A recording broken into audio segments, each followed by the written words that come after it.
नमस्कार, अपना उत्तर प्रदेश में आपका स्वागत है। मैं हूं आपके साथ लक्ष्मी। बुलेटिन की शुरुआत करेंगे, रुक कर लेते हैं खबरों की। उत्तर प्रदेश में कल से शुरू होने वाले विधानसभा मानसून सत्र को लेकर विधानसभा कक्ष में सर्वदलीय बैठक हुई। बता दें कि सीएम योगी आदित्यनाथ, संसदीय कार्य मंत्री सुरेश खन्ना और साथ ही सभी राजनीतिक दलों के नेता बैठक में शामिल हुए। समाजवादी पार्टी की तरफ से विधायक दल के मुख्य सचेतक डॉक्टर मनोज पांडे, लालजी वर्मा, कांग्रेस विधानमंडल दल की नेता राधना मिश्रा, बीएसपी से उमाशंकर सिंह और सुभासपा से बेदीराम मौजूद रहे। विधानसभा सत्र को निर्बाध चलाने को लेकर सहमति बनी। विपक्षी दलों को भी सदन में पूरा समय दिए जाने पर बात हुई। वहीं सदन के सदस्य विधायक अरविंद गिरी जी के आकस्मिक निधन को लेकर सदन में उनकी आत्मा की शांति के लिए 2 मिनट का मौन होगा और उनको श्रद्धांजलि देते हुए विधानसभा स्थगित कर दी जाएगी। वहीं समाजवादी पार्टी से विधायक एवं पूर्व मंत्री मनोज पांडे ने बताया है कि सपा राष्ट्रीय अध्यक्ष एवं पूर्व मुख्यमंत्री नेता प्रतिपक्ष के नेतृत्व में सभी विधायक सपा कार्यालय से विधानसभा तक शांतिपूर्वक पैदल मार्च करते हुए विधानसभा की कार्यवाही में भाग लेंगे।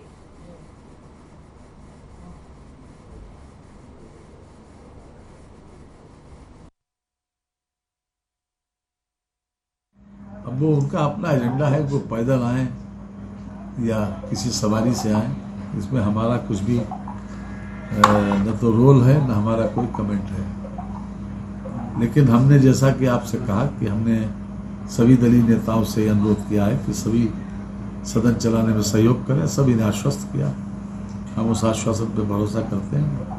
हमारी विधानसभा में 47 महिलाएं हैं, सभी को अपनी बात कहने का मौका मिले, इस उद्देश्य से महिलाओं के लिए अलग से एक दिन आरक्षित किया गया है। उस दिन केवल महिला सदस्य अपनी बात कहेंगे और ये एक अच्छी परंपरा है। माननीय मुख्यमंत्री जी, माननीय विधानसभा अध्यक्ष ने ये तय किया है, हम इसका स्वागत भी करते हैं और ये अच्छी परंपरा है। देखिए, सदन के बिजनेस के ऊपर भी निर्भर करता है कि भाई हमारे पास कितना बिजनेस है, और हम समझते हैं कि ये मानसून सत्र जो है वो उसी के तहत बुलाया गया कि भाई हमारे पास जो है नियमावली में भी है, तो उसके अनुरूप हम कर रहे हैं। फिर उसके बाद अभी बढ़ाने की बात तो कोई नहीं है कि क्यों ना हम, क्योंकि उत्तर प्रदेश की विधानसभा एक नई पहल शुरू करे। इसमें हम लोग कोई एक तिथि तय करें जिस तिथि को हम केवल महिला जो हमारी माननीय सदस्य हैं उनको हम समय दें। तो उसमें हो गया कि 22 तारीख को हम केवल सुबह क्वेश्चन आवर लेंगे, और क्वेश्चन आवर लेने के बाद जो अन्य नियम है 300 और 301 ये और 51, इसको हम समाप्ति के समय शाम को लेंगे। और उस बीच का पूरा टाइम जो है हमारी जितनी 47 माननीय सदस्य हैं महिला, उनको हम अवसर देंगे। और हम लोगों ने, मैंने भी खुद रिक्वेस्ट किया कि उनको अवसर दीजिए, तो उनको पर्टिकुलर कोई एजेंडा ना दीजिए, इसलिए कि बहुत ऐसे मान्य सदस्य हैं कि अब उस एजेंडा पे उनको तैयारी करने में टाइम लगेगा। वो जो बोलना चाहें, जो अपने महिला सशक्तिकरण से रिलेटेड चीजें, अपने महिलाओं के विकास के लिए जो कुछ बोलना चाहें उसको मतलब हाउस सुने और सरकार उस पर अपनी पॉजिटिविटी दिखाते हुए अच्छा रिस्पांस करे। जो सत्र आहूत की गई है इसकी समय अवधि बढ़ा दिया जाए। उन्होंने कहा कि अभी हम कोशिश कर रहे हैं, लेकिन अब फिर दिसंबर में हम जल्दी ही बैठेंगे।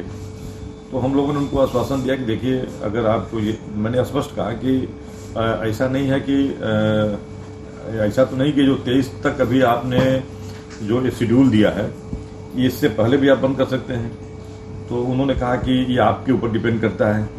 तो फिर हम लोगों ने कहा कि नहीं, हम तो आपको किसी भी हालत में आपको भागने नहीं देंगे, और हम अपने नियमों के तहत संसदीय परंपरा में जो प्रदेश की जो ज्वलंत समस्याएं हैं और जो जनहित से जुड़ी समस्याएं हैं उसको हम रखेंगे और उसका आपसे जवाब भी लेंगे। उन्होंने आश्वासन भी दिया कि नहीं, हम पूरी तरह से, अगर विपक्ष चाहेगा तो हम सदन को सुचारू रूप से चलाएंगे। जिला पंचायत रिसोर्स सेंटर रविंद्रनगर धूस में सांसद विजय कुमार दुबे ने प्रधानमंत्री के व्यक्तित्व और कृतित्व पर आधारित प्रदर्शनी का अवलोकन किया। सूचना विभाग के सौजन्य से लगाई गई प्रदर्शनी का अवलोकन करते हुए जिला सूचना अधिकारी कृष्ण कुमार ने सांसद को प्रदर्शनी की विषय वस्तु के बारे में विस्तार से बताया और प्रधानमंत्री मोदी के बचपन से अद्यतन काल तक की कहानियों को विस्तार से वर्णित किया गया। सेवा पखवाड़ा के तहत आयोजित उक्त प्रदर्शनी से सांसद काफी खुश दिखे।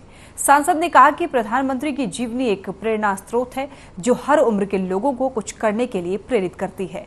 भारत का युवा वर्ग प्रधानमंत्री से काफी ज्यादा प्रभावित है। प्रधानमंत्री की सोच आमजन महिला समाज के पिछड़े वर्ग के प्रति काफी उन्नत है। यही वजह है कि वे विश्व के सबसे लोकप्रिय राजनेताओं में शुमार हैं।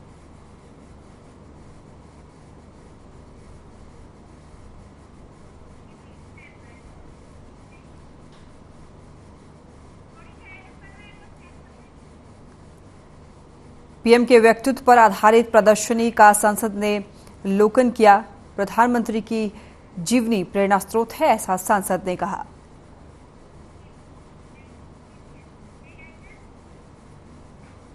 सपा की सहयोगी जनवादी पार्टी सोशलिस्ट के राष्ट्रीय अध्यक्ष संजय चौहान से खास बातचीत की हमारे संवाददाता आनंद सिंह ने। संजय सिंह ने 2024 में होने वाले नगर निकाय और ग्राम पंचायत के चुनाव की तैयारियों को लेकर बातचीत की है। आइए आपको दिखाते हैं।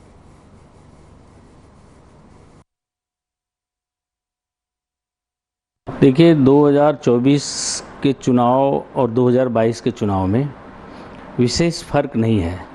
2022 के चुनाव में भी जन भावना हम लोगों के साथ थी, लेकिन बीजेपी की रणनीति या बीजेपी की केंद्र और प्रदेश की सरकारों की अपनी मानसिकता कि वो हमसे कुछ बेहतर करने में कामयाब हो गए, चुनावी मैनेजमेंट, और वो सरकार बनाने में कामयाब हो गए। और बीजेपी क्या है कि जैसे ग्लोब है, उसका 180 अंश दिखता है, 180 अंश पीछे होता है। तो बीजेपी ग्लोब के 180 अंश को तो दिखा रही है और जनता उसे ही देख रही है, पीछे का नहीं देख पा रही है। और हम लोगों का प्रयास है कि ग्लोब के दोनों तरफ की दृश्य जनता को देखे कि भारतीय जनता पार्टी की सामंतवादी, पूंजीवादी, फांसीवादी सोच कितनी मजबूती से काम कर रही है और असमानता, इतनी महंगाई, बेरोजगारी इतनी मजबूती से बढ़ रही है कि भारत जिस तरफ बढ़ रहा है, कुछ ही सालों में भारत एक ऐसा भारत होगा कि राष्ट्र के नाम पर एक राष्ट्र होगा, लेकिन इस राष्ट्र को चलाने की पूरी शक्ति देश की संसद में कम होगी, देश के चंद पूंजीपतियों के हाथों में ज़्यादा होगी। कहने को तो लोकतंत्र होगा, लेकिन करने में पूरी तरह से तानाशाही होगी। ये प्रवृत्ति जनता के सामने आ जाएगी और निश्चित तौर पर जब जनता अपने निजी हितों और राष्ट्र हितों को जब गंभीरता से देखेगी तो हम लोगों के साथ खड़ी होगी और भाजपा के खिलाफ 2024 में निश्चित तौर पर इंकलाब आएगा और हम लोग एक मजबूत सफलता प्राप्त करेंगे। रुक करेंगे बड़ी खबर की ओर। अमरोहा से बड़ी खबर, डबल मर्डर से सनसनी। रात में सोते समय मां और बेटे की हत्या की गई। सिर कुचलकर मां और बेटी को मौत के घाट उतारा। आपको बताएं, मामले की जांच में जुटी हुई पुलिस थाना गजराला क्षेत्र के गांव कांकाठेर का ये पूरा मामला है, जहां पर डबल मर्डर, पत्थर से सिर कुचलकर मां और बेटी की हत्या कर दी गई। मायके वालों ने पुलिस के सामने न्याय की गुहार लगाई है। बड़ी खबर आपको बता रहे हैं, सिर कुचलकर मां और बेटी की हत्या की गई। मौके पर पहुंची पुलिस ने दोनों के शवों को कब्जे में लिया और मृतक के भाई की तहरीर पर ससुर और 2 जेठ समेत 4 और लोगों के खिलाफ प्राथमिक दर्ज कर ली है। ADG Bareilly zone DIG Moradabad के साथ ही एएसपी भी वहां पर पहुंचे। बड़ी खबर आपको बता रहे हैं, डबल मर्डर से सनसनी। रात में सोते समय मां और बेटी दोनों की हत्या की गई है। पत्थर से सिर कुचलकर मां और बेटी की हत्या कर दी गई।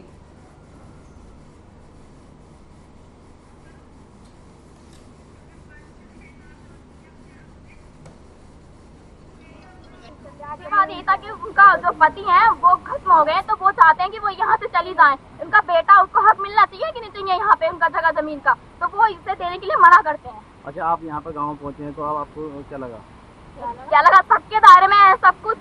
आप सब देख रहे हैं कि बहुत दिख रहा है कि वहाँ पे पत्थर रखा हुआ है। आप सब लोग भी देख रहे हैं कि वहाँ पे पत्थर है, कैसे खून खराबा है, मारा गया उस औरत को। आगरा को खूबसूरत बनाने के लिए आगरा नगर निगम और आगरा स्मार्ट सिटी कई अलग अलग तरह के कार्य कर रहे हैं और इसी कड़ी में नगर निगम ने पूरे शहर के 13 जगहों पर वर्टिकल गार्डन बनाए हैं। वर्टिकल गार्डन बनने से शहर की खूबसूरती में 4 चांद लग गए हैं।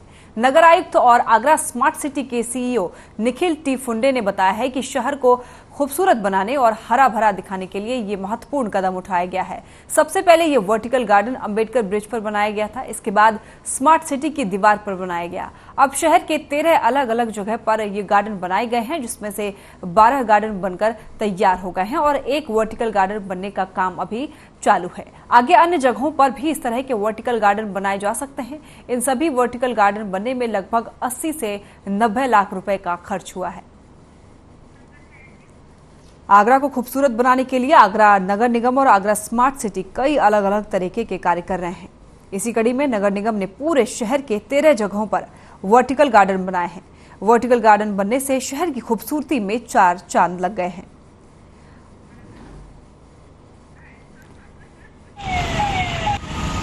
फतेहाबाद रोड के बीच चौराहे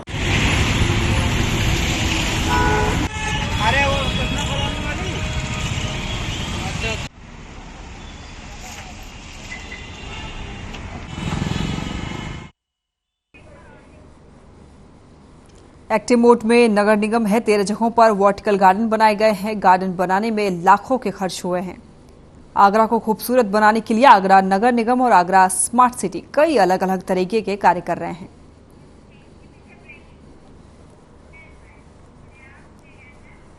रुक करेंगे बड़ी खबर की ओर। लखनऊ से बड़ी खबर, युवक की हत्या से सनसनी। सड़क किनारे गड्ढे में मिला शव और बाइक। पुलिस ने हादसे की आशंका जताई है। पुलिस के बयान पर भड़के हैं परिजन। हत्या करके फेंका गया है शव। परिजनों का कहना है अतुल रावत के रूप में हुई है मृतक की पहचान। बिजनौर थाना क्षेत्र के गड़ी मवैया गांव का ये पूरा मामला बताया जा रहा है। बड़ी खबर आपको बता रहे हैं, लखनऊ से युवक की हत्या से सनसनी।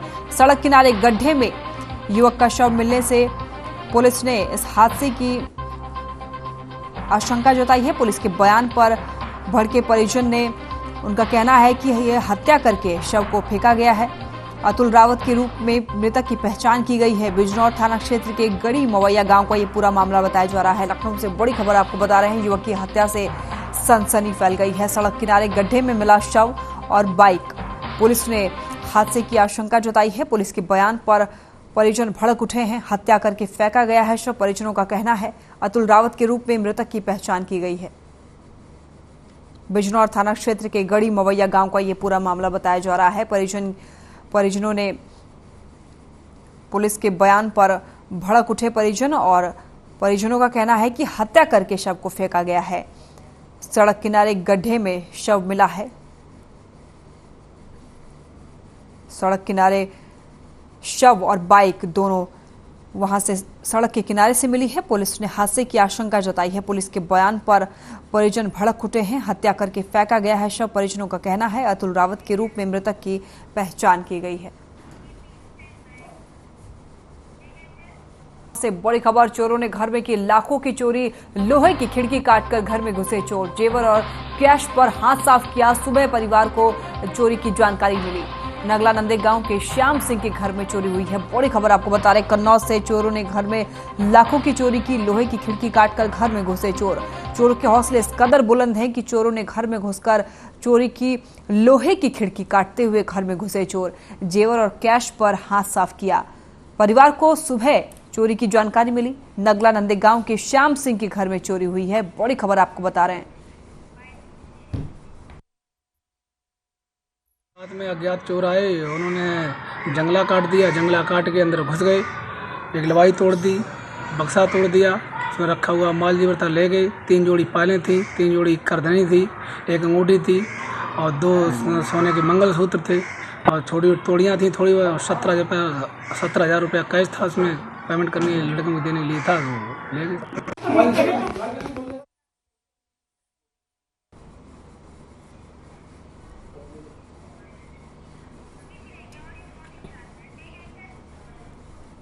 बदायूं के थाना फैजगंज में पुलिस ने एक नाबालिग बच्ची की हत्या और रेप का खुलासा कर इस मामले में एक आरोपी को गिरफ्तार किया है। बता दें कि आसफपुर रेलवे स्टेशन के सामने जंगल के पास खाली खेत में एक नाबालिग बालिग का शव मिला था। शव को देखने से बच्ची के साथ दुष्कर्म कर हत्या की आशंका जताई गई थी। इस मामले में बच्ची के परिजनों ने पुलिस में शिकायत दर्ज करवाई थी। मामले की गंभीरता को देखते हुए जिले के एसएसपी ओपी सिंह ने जांच के लिए पुलिस टीम का गठन किया था और पुलिस ने इस मामले में आरोपी जितेंद्र यादव को महज 12 घंटे में गिरफ्तार कर लिया। पुलिस ने गिरफ्तार आरोपी पर मामला दर्ज कर जांच शुरू कर दी है। आरोपी को गिरफ्तार करने वाली पुलिस टीम को एसएसपी ने 25,000 रुपए के इनाम देने की घोषणा की है।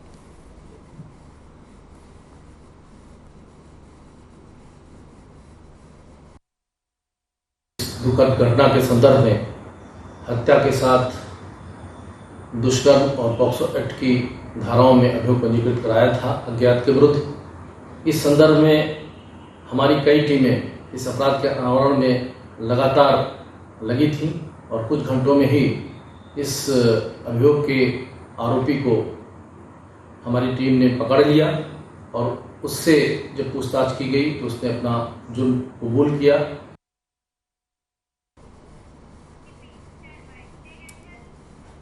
रुक करेंगे बड़ी खबर की ओर। लखनऊ से बड़ी खबर, मड़ियायू पुलिस की बड़ी कार्रवाई, 2 शातिर चोरों को गिरफ्तार किया। दोनों आरोपी सगे भाई। आभूषण, रुपए, बाइक समेत सामान बरामद किए गए हैं। आरोपियों पर दर्जनों मुकदमे दर्ज हैं। जीसीपी उत्तरी ने प्रेस कॉन्फ्रेंस कर जानकारी दी है। बड़ी खबर आपको बता रहे हैं, 2 शातिर चोरों को गिरफ्तार किया गया है। दोनों आरोपी सगे भाई हैं। लखनऊ से बड़ी खबर आपको बता रहे हैं, मड़ियायू पुलिस की बड़ी कार्रवाई सामने आई है। 2 शातिर चोरों को गिरफ्तार किया है। दोनों आरोपी सगे भाई बताए जा रहे हैं।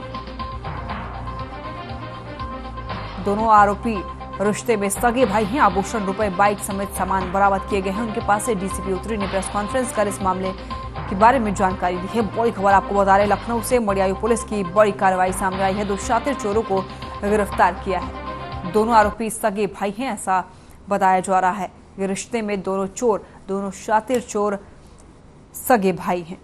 मड़ियायू पुलिस की बड़ी कार्रवाई सामने आई है। 2 शातिर चोरों को गिरफ्तार किया गया है।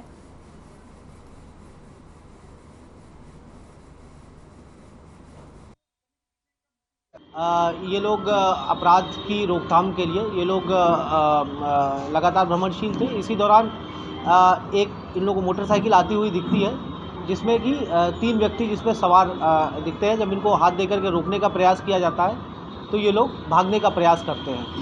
इनको दौड़ा करके इनको पकड़ा जाता है। जब इनको पकड़ा जाता है इनकी जब तलाशी ली जाती है तो इनके पास से कुछ सस्पेक्टेड आइटम्स जो है मिलते हैं, कुछ ज्वेलरी के आइटम्स मिलते हैं। खबर प्रयागराज से है, जहां स्वाट टीम और देहलूपुर पुलिस को बड़ी कामयाबी हाथ लगी है। पुलिस ने सूचना के आधार पर प्रयागराज फैजाबाद मार्ग पर चेकिंग के दौरान 1 क्विंटल 35 किलो गांजा के साथ 3 तस्करों को गिरफ्तार किया है। दरअसल पुलिस को सूचना मिली थी कि एक डीसीएम गाड़ी में कुछ तस्कर गांजा लेकर प्रयागराज की तरफ प्रतापगढ़ की ओर जा रहे हैं, जिसके बाद पुलिस ने तुरंत कार्रवाई करते हुए तीनों तस्करों को गिरफ्तार कर लिया। वही गांजे की कीमत 20 लाख रुपए तक की बताई जा रही है।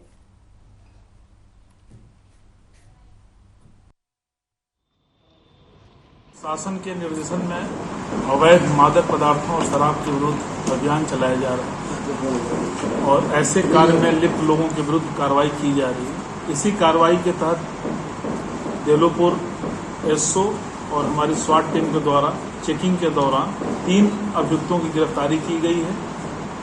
मय वाहन और इनके पास से 1 कुंटल से अधिक गांजा बरामद किया गया। मुख्यमंत्री योगी आदित्यनाथ ने रविवार को प्लस पोलियो अभियान की शुरुआत की। इसके तहत 50 जिलों में करीब 2 करोड़ 28 लाख बच्चों को पोलियो ड्रॉप पिलाई जाएगी। इसमें पहले दिन 77,000 बूथों पर, जबकि दूसरे दिन से छठे दिन तक 15,000 पर्यवेक्षकों के नेतृत्व में 48,000 टीमें घर घर जाकर 5 साल तक के बच्चों को पोलियो ड्रॉप पिलाएंगे। इस अवसर पर कुशीनगर से सांसद विजय कुमार दुबे, जिलाधिकारी एस राजलिंगम और जनप्रतिनिधि एनआईएस एनआईसी के वीडियो कॉन्फ्रेंसिंग के रूम से इस अभियान से जुड़े मुख्यमंत्री ने कहा है कि पोलियो एक संक्रामक बीमारी है, लेकिन जब सामूहिक रूप से प्रयास किए जाते हैं तो समाधान निकल जाता है। प्लस पोलियो अभियान देश के अंदर उसी सामूहिक ताकत का एहसास कराता है। 12 साल से यूपी में कोई भी पोलियो से संबंधित मामला देखने को नहीं मिला है। 135 करोड़ लोग पोलियो जैसी संक्रामक बीमारी से मुक्त हुए हैं। मुख्यमंत्री ने प्रदेश की जनता से अपील करते हुए कहा है कि ये वर्तमान और भविष्य को बचाने के लिए राष्ट्रीय अभियान है। हमें इसे सफल बनाने के लिए सामूहिक प्रयास करने होंगे।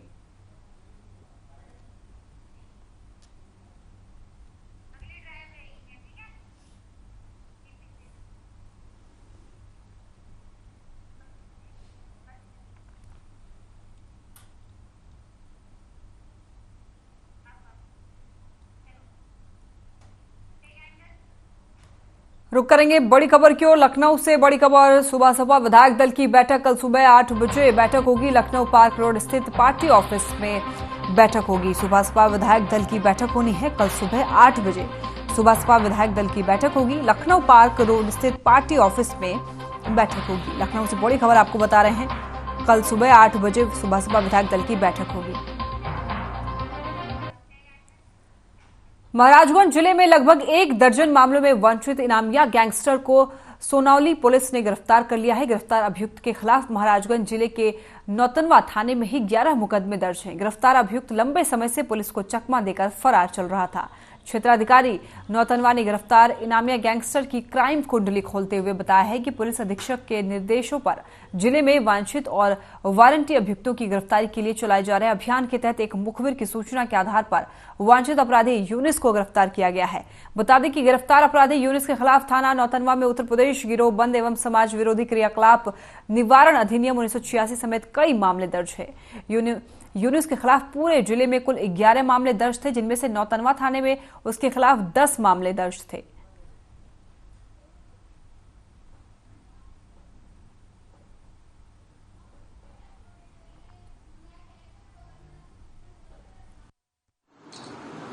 पुलिस अधीक्षक महाराजगंज के कुशल निर्देशन तथा अपर पुलिस अधीक्षक महाराजगंज के कुशल नेतृत्व में फरार अपराधियों के विरुद्ध चलाए गए अभियान के क्रम में कल थाना सोनौली पुलिस द्वारा एक इनामी अभियुक्त को गिरफ्तार किया गया है। इसके ऊपर 11 मुकदमे हैं तथा फिलहाल ये गैंगस्टर के एक मुकदमे में वांछित था। अब इसे गिरफ्तार करके अग्रिम विधि का। महाराजगंज में सरकार के आदेश के बाद मदरसों में शिक्षा का सर्वे किया गया। सर्वे के दौरान बड़ा विवाद खड़ा हो गया, जहां मुस्लिम समाज ने कार्रवाई को जानबूझकर प्रताड़ित करने और प्रदेश में भाईचारा खत्म करने की बात कही है, जिसको लेकर प्रदेश के अल्पसंख्यक मंत्री दानिश अंसारी आजाद ने सफाई देते हुए कहा कि यूपी के किसी भी मदरसे पर बुलडोजर नहीं चलेगा। साथ ही अधिकारियों ने कहा कि मदरसों के सर्वे के दौरान बच्चों की शिक्षा काफी कमजोर पाई जा रही है, इसे और भी ज्यादा बेहतर बनाने की जरूरत है। फिलहाल क्षेत्र के सभी हिस्सों में सर्वे पूरा कर जांच रिपोर्ट जिलाधिकारी को भेजी जाएगी।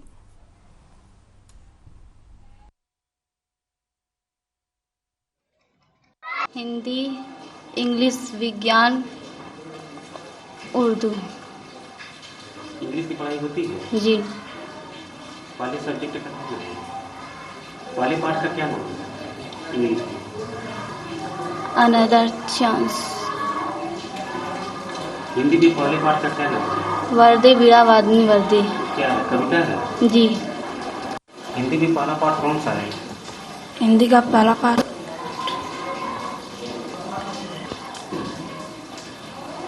6 का पहला सुना। 6 के 6, 6 दूनी 12, 6 त्रिक 18, 6 चौक 24, 6 5 30, 6 चौक 36, 6 7 42, 6 8 48, 6 9 54, 6 10 60। एक वर्ष में कितने माह होते हैं? 12। नाम बताओ। जनवरी, फरवरी, मार्च, अप्रैल, मई, जून, जुलाई, अगस्त, सितंबर, अक्टूबर, नवंबर, दिसंबर। हिंदी के दूसरे पार्ट का नाम बताओ। अपना स्थान स्वयं बनाइए। पहला पार्ट क्या है? चीर महान। चीर महान कविता है? जी। कविता सुनाओ। नहीं याद है। क्योंकि आज के परिवेश में किसी एक विषय, चाहे किसी एक भाषा या कहिए उर्दू कहिए या अंग्रेजी कहिए हिंदी, कोई एक विषय अगर कोई बच्चा जानता है तो उसका सर्वांगीण विकास नहीं हो सकता है।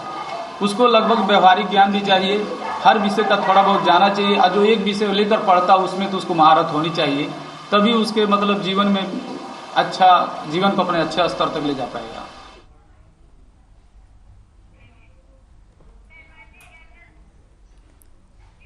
लखनऊ में 20 सफर को बड़ी शान से 72 शहीदों के चहल्लुम के जुलूस निकाला गया। चौक स्थित नाजिम साहब के इमाम बाड़े से जुलूस निकाला गया, जिसमें हजारों की तादाद में जायरीनों ने शिरकत की। लब्बैक या हुसैन की सदाओं से इस दौरान पूरा लखनऊ गूंज उठा। जुलूस थाना चौक के पाटा नाला से निकलकर बिल्लौचपुरा, बाजार खाला, हैदरगंज से होते हुए तालकटोरा, करबला पहुंचेंगे। आपको बता दें, चहल्लुम के जुलूस को लेकर सुरक्षा के भी पुख्ता इंतजाम किए गए। चहल्लुम के जुलूस को लेकर कमिश्नरेट पुलिस पूरी तरह से अलर्ट रही। डीसीपी वेस्ट एस चिनप्पा और एडीसीपी वेस्ट चिरंजीव नाथ सिन्हा के नेतृत्व में रूमी गेट से तालकटोरा तक भारी पुलिस बल और आरएएफ ने चप्पे चप्पे पर निगरानी रखी। इस दौरान एसीपी चौक एसीपी कैसरबाग और एसीपी बाजार खाला सहित पुराने लखनऊ के सभी थाना प्रभारी और चौकी इंचार्ज मौजूद रहे। बता दें कि कोरोना के चलते 2 साल तक चेहल्लुम का जुलूस नहीं निकला था और अब जुलूस को बड़े ही शान से निकाला गया।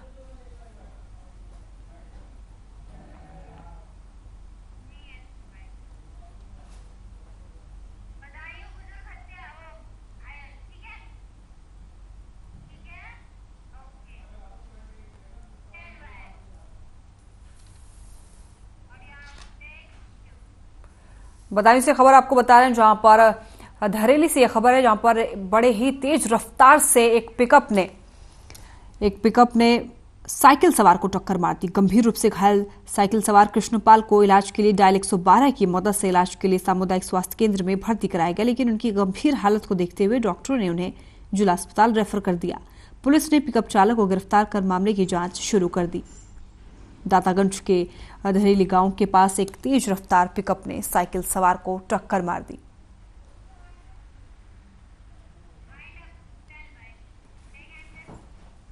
चलिए फिलहाल के लिए बुलेटिन में बस इतना ही। आप देखते रहें हर खबर। नमस्कार।